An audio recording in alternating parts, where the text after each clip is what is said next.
Hello, ನಮಸ್ಕಾರ ಎಲ್ಲರಿಗೂ. ಹೇಗಿದ್ದೀರಿ ಎಲ್ಲರೂ?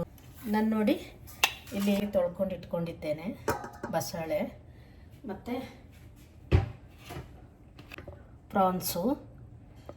ಇದನ್ನು ನಾವು ಸಾರು ಮಾಡಲಿಕ್ಕೆ ಇವತ್ತು ಬಸಳೆ ಮತ್ತು ಪ್ರಾನ್ಸು. ಬಸಳೆಯನ್ನು ಕಟ್ ಮಾಡಿಕೊಳ್ಳುವ.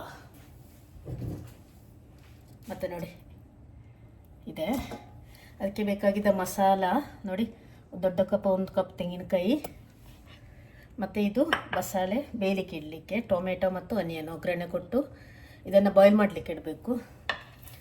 ಮತ್ತು ನೋಡಿ ಈರುಳ್ಳಿ, ಬೆಳ್ಳುಳ್ಳಿ, ಶುಂಠಿ ಮತ್ತು ಹುಣಸೆಹಣ್ಣು ಸ್ವಲ್ಪ, ಮೆತ್ತಿ ಮತ್ತು ಕೊತ್ತಂಬರಿ ಬೀಜ, ಸ್ವಲ್ಪ ಸಾಸಿವೆ ಮತ್ತು 3 ಗಿಡ್ಡ ಮೆಣಸು ಮತ್ತು 6 ಉದ್ದ ಮೆಣಸು ನೋಡಿ, ಕಾಶ್ಮೀರಿ ಚಿಲ್ಲಿ, ಬೆಳ್ಳುಳ್ಳಿ 4 ಇದೆ ಮತ್ತು 1 ಆನಿಯನ್ ಇದೆ ಮೀಡಿಯಮ್ ಸೈಜು,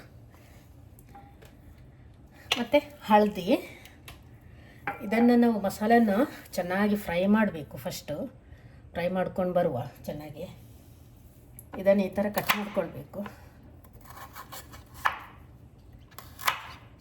ಇದನ್ನು ಈ ಥರ ಕಟ್ ಮಾಡ್ಕೊಳ್ಬೇಕು. ಮತ್ತು ಸೊಪ್ಪನ್ನು ಈ ಥರ ಕಟ್ ಮಾಡ್ಕೊಳ್ಬೇಕು. ಇದಕ್ಕೆ ಬಸಳೆ ಅಂತ ಹೇಳ್ತೇವೆ ನಾವು. ನಿಮ್ಮ ಕಡೆ ಏನು ಹೇಳ್ತಾರೆ ಅಂತ ಕಮೆಂಟ್ ಮೂಲಕ ನನಗೆ ತಿಳಿಸಿ. ಈಗ ಮಸಾಲೆ ಎಲ್ಲ ಫ್ರೈ ಮಾಡಿ ಗ್ರೈಂಡ್ ಮಾಡಿಕೊಂಡು ಬರುವ, ಚೆನ್ನಾಗಿ ಗ್ರೈಂಡ್ ಮಾಡ್ಕೊಂಡು ಬರುವ. ಮಸಾಲೆ ಫ್ರೈ ಮಾಡ್ಕೊಂಡಾಯ್ತು. ಅದಕ್ಕೆ ಜೀರಿಗೆ ಹಾಕ್ಕೊಳ್ಳುವ. 1 ಟೀ ಸ್ಪೂನಷ್ಟು ಜೀರಿಗೆ ಹಾಕ್ಕೊಳ್ತಾ ಇದ್ದೇನೆ. ಮತ್ತು ಹಲ್ದಿ 1 ಟೀ ಸ್ಪೂನು,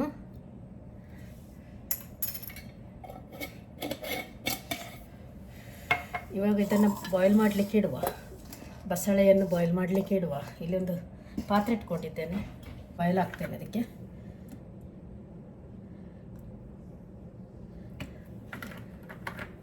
ಒಂದು ಟೇಬಲ್ ಸ್ಪೂನ್ ಆಯಿಲ್ ಹಾಕ್ಕೊಂಡಿದ್ದೇನೆ. ಮತ್ತು ನೋಡಿ ಆನಿಯನ್ ಹಾಕ್ಕೊಳ್ವ. ಇದು ಸ್ವಲ್ಪ ಫ್ರೈ ಆದರೆ ಸಾಕು, ಜಾಸ್ತಿ ಆಗಬೇಕಂತಿಲ್ಲ. ಟೊಮೆಟೊ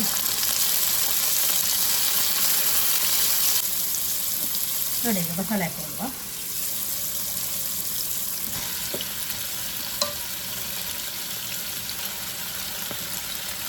ಉಪ್ಪು ಹಾಕ್ಕೊಳ್ಳುವ.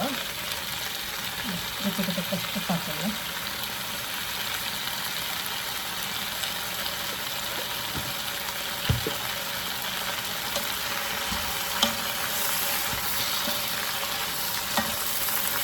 ಮತ್ತು ಇದನ್ನು ಸ್ವಲ್ಪ ನೀರು ಹಾಕ್ಕೊಂಡು, ಒಂದು 2 ಕಪ್ ಅಷ್ಟು ನೀರು ಹಾಕ್ಕೊಂಡು ಒಳ್ಳೆ ಚೆನ್ನಾಗಿ ಬಾಯ್ಲ್ ಆಗಬೇಕು.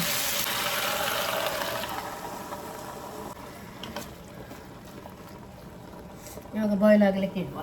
ಚೆನ್ನಾಗಿ ಬಾಯ್ಲ್ ಆಗಬೇಕು. ಒಂದು 20 ಮಿನಿಟ್ಸ್ ಬಾಯ್ಲ್ ಆಗಬೇಕು ಇದು.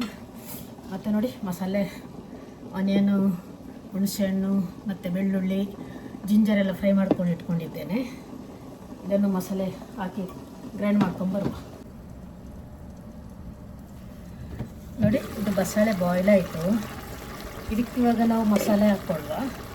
ಮತ್ತು ನೋಡಿ ಪ್ರಾನ್ಸಿಗೆ ಸ್ವಲ್ಪ ಹಲ್ದಿ ಮತ್ತು ಸಾಲ್ಟ್ ಹಾಕ್ಕೊಂಡು ಫ್ರೈ ಮಾಡ್ಕೊಂಡು ಇಟ್ಕೊಂಡಿದ್ದೇನೆ. ಒಂದು 2 ನಿಮಿಷ ಫ್ರೈ ಆದರೆ ಸಾಕು. ಫ್ರೈ ಮಾಡ್ಕೊಂಡು ಇಟ್ಕೊಂಡಿದ್ದೇನೆ. ಇವಾಗ ನೋಡಿ ಮಸಾಲೆ ಗ್ರೈಂಡ್ ಮಾಡಿ ಆಯಿತು, ಹಾಕ್ಕೊಳ್ಳುವ.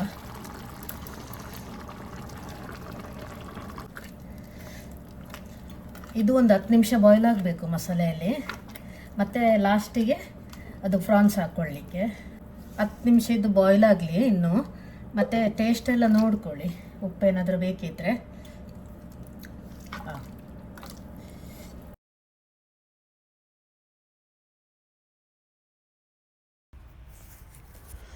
ಮಸಾಲೆಲ್ಲ ಚೆನ್ನಾಗಿ ಬಾಯ್ಲ್ ಆಗಿದೆ. ಆನಂತರ ನಾನು ಫ್ರೈ ಮಾಡಿ ಇಟ್ಕೊಂಡ ಪ್ರಾನ್ಸು ಹಾಕಿದ್ದೇನೆ. ಅದೆಲ್ಲ ಚೆನ್ನಾಗಿ ಬೆಂದ ನಂತರ ಒಗ್ಗರಣೆ ಹಾಕುವ.